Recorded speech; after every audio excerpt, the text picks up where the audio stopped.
For a change ಇಲ್ಲೊಂದು ಪುರಾಣದ ಕಥೆಯನ್ನ ನಿಮ್ಮ ಜೊತೆಲಿ ಹಂಚ್ಕೊಳ್ತಾ ಇದ್ದೀನಿ.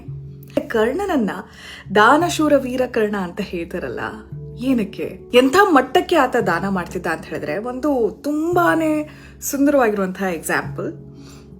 ಒಂದು ಸಲ ಏನಾಗುತ್ತೆ, ಈ ಕರ್ಣನಿಗೆ ಸ್ನಾನಕ್ಕಿಂತ ಮುಂದೆ ಅಭ್ಯಂಗ ಮಾಡ್ತಾ ಇರಬೇಕಾದ್ರೆ, ಅಭ್ಯಂಗ ಸ್ನಾನ ಎಣ್ಣೆ ಎಲ್ಲ ಹಚ್ಚಿ ಮಾಲಿಶ್ ಮಾಡ್ತಾ ಇರಬೇಕಾದ್ರೆ ಆತನ ಸೇವಕರು ಯಾರೋ ಒಬ್ರು ತುಂಬಾ ಬಡವರು ಅವನ ಹತ್ರ ಬಂದ್ಬಿಟ್ಟು, ಮಹಾಪ್ರಭು, ನನ್ನ ಮಗಳು ಮದುವೆ ಇದೆ, ಏನಾದ್ರೂ ಒಂದು ಸಹಾಯ ಮಾಡಿ, ನನ್ನ ಹತ್ರ ಏನೂ ಇಲ್ಲ ಅಂತ ಕೇಳಿದ್ರಂತೆ. ಅದಕ್ಕೆ ಕರ್ಣ ಅವನ ಎಡಗೈಯಲ್ಲಿ ಬಂಗಾರದ ಒಂದು ಚಿಕ್ಕ ಬಟ್ಲನ್ನು ಇಟ್ಕೊಂಡಿರ್ತಾನಂತೆ. ಈ ಬಂಗಾರದ ಬಟ್ಲನ್ನ ಎಡಗೈಯಲ್ಲೇ ಕೊಟ್ಟು ಬಿಡ್ತಾನಂತೆ.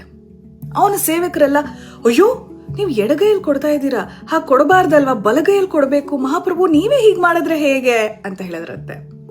ಆಗ ಕರ್ಣ ಹೇಳ್ತಾನಂತೆ, ನನಗೆ ಆತ ಕಷ್ಟ ಅಂತ ಹೇಳಿ ಬಂದಾಗ ನನ್ನ ಕೈಯಲ್ಲಿರೋ ಬಂಗಾರದ ಬಟ್ಲನ್ನ ಕೊಡಬೇಕು ಅಂತ ಅನಿಸ್ತು.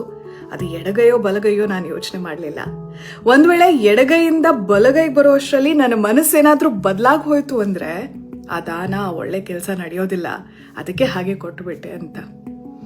ಇಲ್ಲಿ ಒಂದು ಮಾತನ್ನಂತೂ ಕರ್ಣ ಹೇಳ್ತಾನೆ, ನಮ್ಮ ಮನಸ್ಸು ಎಷ್ಟು ಚಂಚಲ ಅಂತ ಹೇಳಿ.